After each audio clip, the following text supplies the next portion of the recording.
L'ISFOR, c'est l'Institut des sciences de la forêt tempérée qui est situé à Ripon. L'ISFOR est un institut associé à l'UQO. C'est une communauté de professeurs, d'étudiants et de chercheurs qui ont uni leurs efforts pour augmenter nos connaissances sur la forêt tempérée.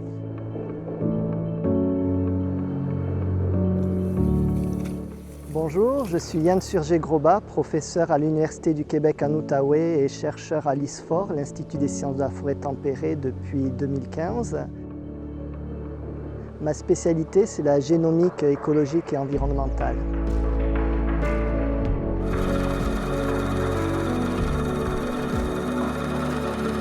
Donc, mes intérêts de recherche sont principalement les applications de la génomique en écologie et en environnement. Donc j'ai deux axes de recherche principaux, un pour étudier l'adaptation au changement climatique et l'autre pour développer des techniques d'inventaire de la biodiversité basées sur l'ADN environnemental.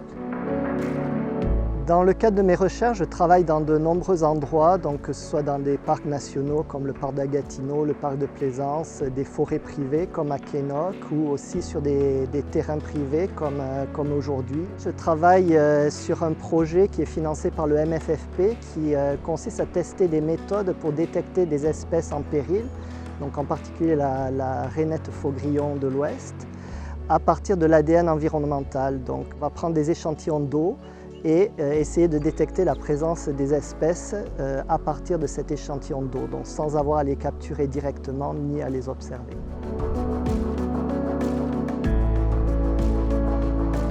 L'ISFOR, c'est un institut de recherche qui est relativement jeune, avec des chercheurs très dynamiques qui ont un grand éventail de spécialités, donc je trouve que c'est très utile pour moi. Donc, moi, ma spécialité, c'est la génétique. Mais je suis entouré avec des chercheurs en sylviculture, écologie forestière, donc l'ensemble de ces expertises permet d'aller plus loin dans l'étude des projets de recherche.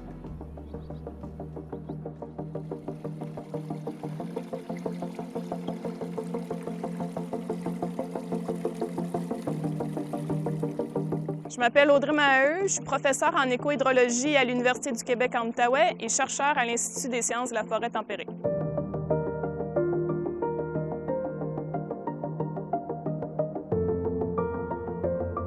Mes travaux cherchent à comprendre comment l'eau et l'énergie circulent dans l'environnement et comment ça vient affecter les écosystèmes. Par exemple, je travaille en forêt où je cherche à comprendre comment la disponibilité de l'eau va changer avec les changements climatiques. C'est important parce qu'on cherche à comprendre si on va avoir plus d'événements de sécheresse puis comment ça va venir affecter la forêt dans l'Outaouais. Par exemple, ici, j'étudie comment les petits barrages affectent la température de l'eau dans des petits ruisseaux. Donc, pour faire ça, on déploie des senseurs de température en amont, donc dans les tributaires des petits lacs. Pourquoi on s'intéresse à la température de l'eau? Parce qu'en fait, c'est une variable de qualité de l'eau vraiment importante pour la faune aquatique.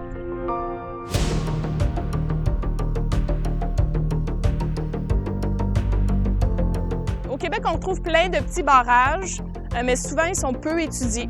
Par exemple, ici, au parc La Gatineau, où on retrouve quelques petits barrages sur le territoire. C'est important de bien comprendre leur impact parce que peut-être leur impact individuel est petit, mais au point de vue cumulatif, ils commencent à avoir un impact important. Par exemple, il y a différents poissons qui tolèrent mal des températures élevées. Donc, l'idée, c'est de vraiment mieux comprendre comment, à l'échelle du bassin versant, tous ces petits barrages-là viennent affecter la température de l'eau. Je pense qu'on fait face à des défis environnementaux de plus en plus grands. Puis pour répondre à ces défis-là, on a besoin vraiment des équipes qui rassemblent de nombreuses expertises. Je pense que l'ISFOR permet de fournir justement toutes ces différentes expertises-là.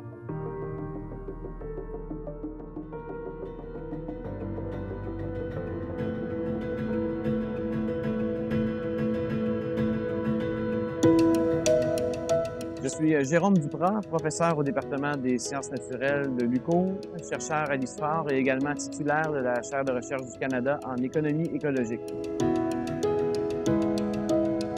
Alors moi, je m'intéresse à l'intégration d'aspects environnementaux, que ce soit d'une perspective de sciences sociales, sciences économiques, de sciences naturelles également. Un des grands chantiers sur lesquels on travaille depuis quelques années, c'est celui des infrastructures naturelles, donc les arbres, les écosystèmes en milieu urbain. Ici, nous nous trouvons dans un parc en plein cœur de l'île de Montréal. Ce qu'on essaie de comprendre, c'est quelle est l'interaction entre la forêt urbaine, la végétation et le bien-être humain. Donc, autant au niveau économique, comment est la contribution de cette forêt-là, comme par exemple les coûts évités de climatisation en été qui sont fournis par l'ombrage des arbres, ou encore les coûts de chauffage évités par les conifères en hiver. Il y a encore là des coûts de santé publique qui sont rendus possibles grâce au filtre naturel des feuilles des arbres. Donc, ces conclusions-là, ces résultats nous permettent de tracer des pistes de solutions pour augmenter le bien-être humain et la santé des écosystèmes, tout comme une série de recommandations pour les aménagistes et décideurs.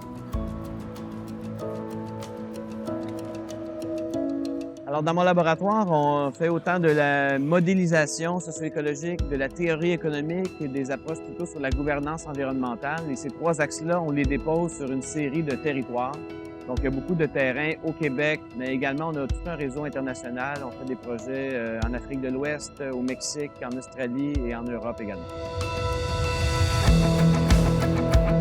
Donc, moi, ça fait plus de 10 ans que je m'intéresse à la cause environnementale comme artiste, comme activiste, comme scientifique. Et depuis que je suis père de famille, il y a 5 ans, j'ai un réel sentiment d'urgence face à l'effondrement du climat, l'effondrement de la biodiversité.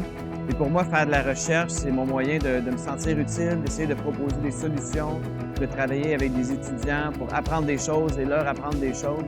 Donc, c'est vraiment cette détermination que j'ai à essayer de résorber cette crise environnementale qu'on vit collectivement.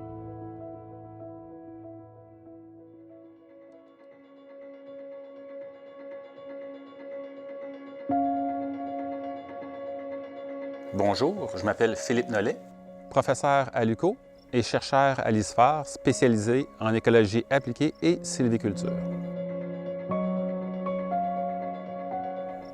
Donc, moi, je m'intéresse particulièrement à la forêt feuillue du sud du Québec, que ce soit en forêt privée ou en forêt publique. On se trouve ici à la forêt de Kenok, une grande forêt privée qui est un lieu extrêmement intéressant parce qu'on y trouve des forêts aménagées de façon très contrastée. On a des forêts écouyennes, des forêts inécouyennes, c'est-à-dire des forêts qui ont été aménagées par coupe totale, d'autres par coupe partielle. Puis on a aussi des forêts anciennes. Donc, ça nous permet de faire des comparaisons extrêmement intéressantes. Faire de la recherche à Kenok, c'est vraiment intéressant. Bon, c'est certain que c'est près de l'ISFAR, c'est un avantage. C'est qu'on y retrouve des infrastructures qui aident à la recherche. Par exemple, des pods pour que les étudiants puissent dormir, des salles pour des réunions, des chaloupes pour aller sur les nombreux lacs, et ainsi de suite. Mais aussi, c'est des partenaires qui sont intéressés et qui collaborent vraiment à nos projets. Avec les changements climatiques et les changements globaux, on s'attend à ce qu'il y ait de plus en plus de stress qui affecte la vigueur des arbres. Donc, on s'attend à une plus grande mortalité. Donc, un de mes projets les plus importants ici à Kenok, c'est de comprendre si les différents types d'aménagements passés qu'on a faits influencent cette mortalité-là. Pour mesurer la mortalité, on a développé une nouvelle approche qui est le lidar mobile terrestre. Il existe différents types de lidar. Il y a aéroporté, il y a terrestre stationnaire. Nous, on a utilisé une nouvelle approche qui est le lidar mobile. Ça nous permet de cartographier des peuplements en entier. Et c'est extrêmement utile pour pouvoir prédire quels arbres vont mourir. Un appareil lidar, ce que c'est un appareil qui envoie des faisceaux lumineux. Ces faisceaux lumineux-là frappent des obstacles et reviennent vers le capteur lidar. Dans notre cas, c'est des arbres. Ils nous forment un nuage de points. Ce nuage de points-là n'est pas prêt à être utilisé tout de suite. Ça nous prend une série de traitements informatiques pour pouvoir par la suite obtenir une cartographie précise des arbres.